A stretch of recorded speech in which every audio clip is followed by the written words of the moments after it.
Olá, hoje vamos conversar sobre o que não é o despertar espiritual, o que não é a metanoia, o que não é essa transformação da mente e do coração. Muito do que nos é dito sobre o despertar espiritual ou a metanoia soa como uma conversa aí de um vendedor espiritual sobre iluminação, sobre entrar aí no outro mundo.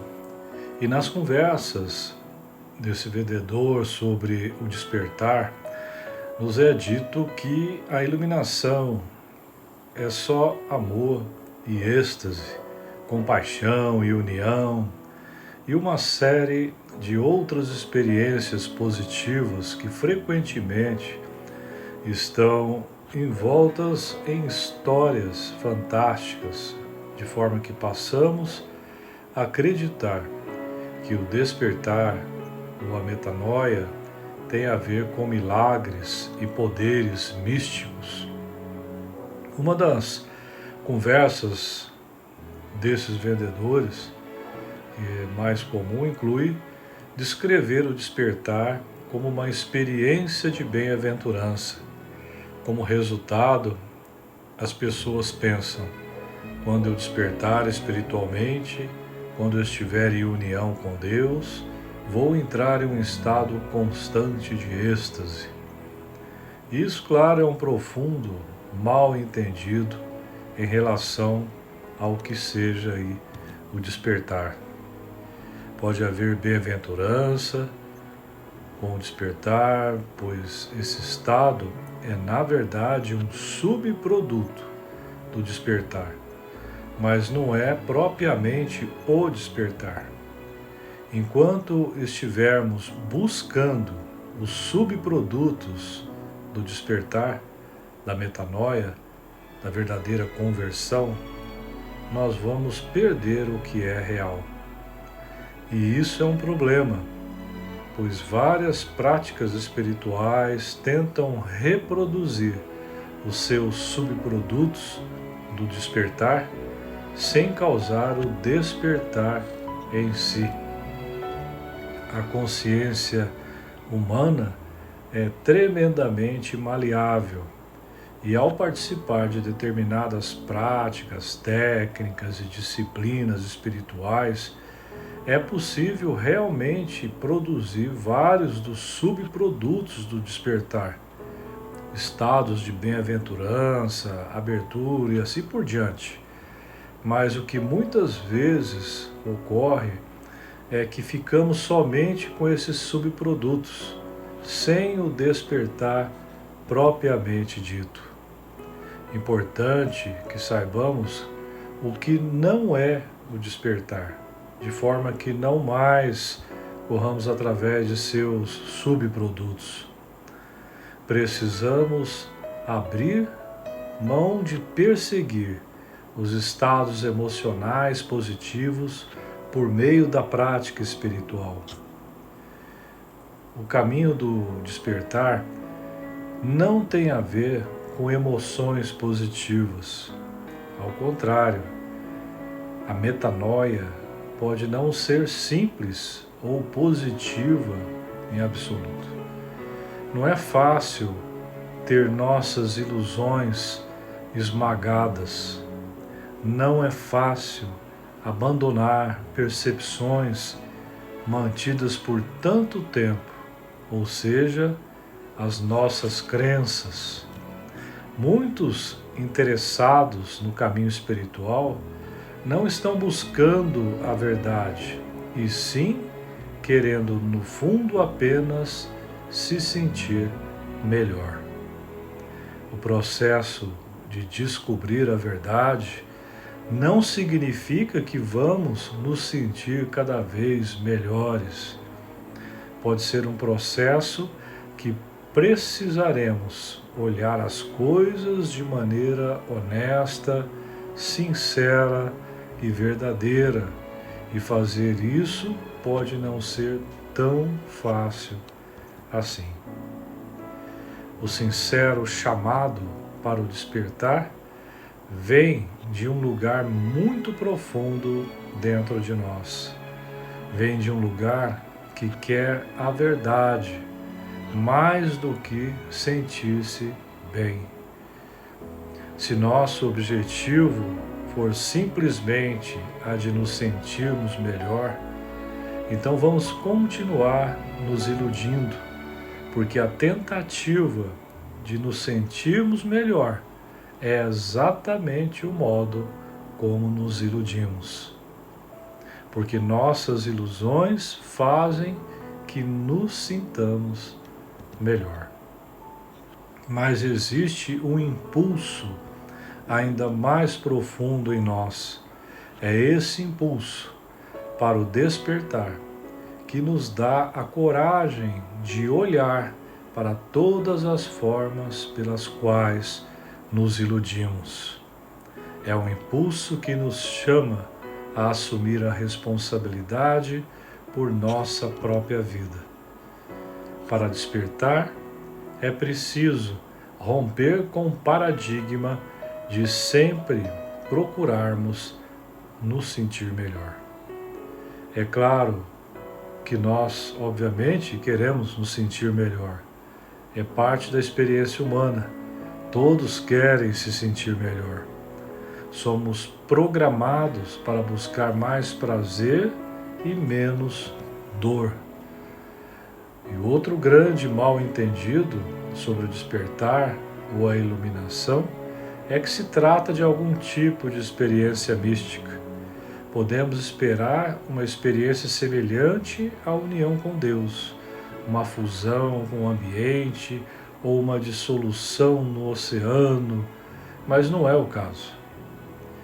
Tampouco equivale o despertar a ter repentinamente uma quantidade tremenda de insights do que pensamos ser a realidade. Sensações, experiências em agrupamentos, retiros ou dentro de comunidades podem ser exemplos de sensações, experiências que não são o despertar em si. Eu poderia prosseguir, mas o essencial é compreender que o despertar espiritual é bem diferente de se ter uma experiência mística. Muitas vezes chamadas de experiência, inclusive de Espírito Santo. Experiências místicas, obviamente, são lindas, porém, mais uma vez, experiências místicas não são o mesmo que o despertar espiritual, o mesmo que a metanoia. Eu não estou afirmando que as experiências místicas não têm valor, de forma alguma. Eu não estou afirmando que elas não são transformadoras, pois geralmente elas são transformadoras. Experiências místicas podem mudar a estrutura do self egóico de uma maneira radical e muitas vezes de formas bem positivas. Espiritualidade não se espelha no volume dos gritos, dos sapateios, contorcionismos, rodopios, nem por outro lado na mansidão da voz, no sapatinho de lã, na simples expressão piedosa do rosto ou na exposição e julgamentos das falhas alheias. Espiritualidade é simplesmente um modo de vida que se vive em Cristo, por Cristo e para Cristo. Outro fato importante é que emocionalismo não tem absolutamente nada a ver com conversão ou metanoia. Ninguém é salvo por sentir coisas, sentir uma energia, mas por entender o que realmente é o Evangelho. O nosso caráter cristão não é melhor visto quando falamos em línguas, mas sim quando seguramos a língua. O próprio Tiago diz em sua carta: se alguém se considera religioso, mas não refreia sua língua, engana-se a si mesmo. Sua religião não tem valor algum. Mas quando falamos de despertar espiritual, não estamos nos referindo a experiências pessoais. Estamos falando do despertar vindo do eu verdadeiro, de nossa verdadeira identidade, que é Cristo. Estamos falando de passar de um paradigma a outro, completamente diferente, de um mundo a outro. Como um despertar verdadeiro e autêntico, fica claro quem realmente nós somos. Não há mais dúvida a esse respeito. É um fato consumado. Dessa forma, uma das características de um verdadeiro despertar é exatamente o fim da busca. Quando estamos buscando despertar, quem está buscando? É o nosso ego. Ele é o buscador. Quando nós temos o despertar, o buscador, que é o nosso ego, é revelado como uma realidade virtual que sempre foi e, como tal, desaparece. O buscador, em certo sentido, cumpriu sua tarefa, ofereceu um momento aí necessário para ajudar a impelir a consciência ou o espírito e deixar sua identificação com o estado de sonho, propiciando ou proporcionando o retorno ao seu e ao meu estado natural.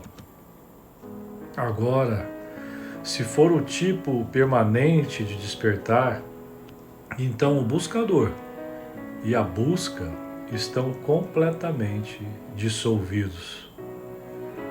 Se por outro lado o despertar for de caráter não permanente, então o buscador e a busca podem estar no processo de dissolução, mas ainda não totalmente dissolvidos. De toda maneira, essa dissolução do buscador, que é o nosso ego, pode transformar, no final das contas, a vida de uma pessoa. Para aqueles de nós que estão em um caminho espiritual, toda a nossa identidade pode ter se dedicado integralmente em ser um buscador. A vida pode ter sido literalmente definida pela busca espiritual, pelo anseio por Deus, por união ou por uma iluminação. Então, de repente, acontece o despertar. O buscador, que é o nosso ego, a busca e toda a estrutura egóica, que é construída em torno da busca espiritual, repentinamente se vão. Essa identidade criada pelo ego é vista para ser o que é, sem sentido e inútil, e acaba desmoronando. É a morte do ego, a morte do buscador, é o encontro da vida. Em João 12, 24 diz assim: se o grão de trigo não cair na terra e não morrer, continuará ele só, mas se morrer, dará muito fruto. Que Deus abençoe com essa graça do despertar, dessa transformação interior, dessa descoberta da verdadeira identidade e desse desmascaramento do nosso ego, o buscador, do mundo, do sonho, das ilusões. Um grande abraço no coração.